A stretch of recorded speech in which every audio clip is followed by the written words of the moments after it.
we got another Coyote swap. Don't mind the mess. We're working on some fuel rail stuff and fuel regulator.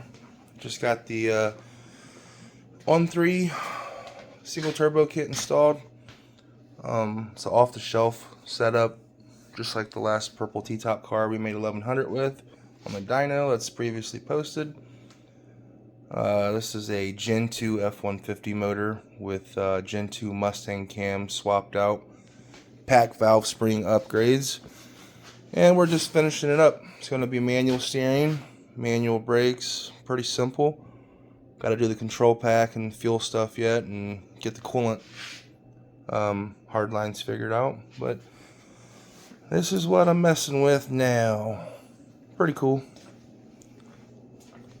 Got the Cobra tank in here. I gotta take apart and put the 4 triple hat in and get it working. I'll post some updates after the turbo kit's on, and we'll go from there.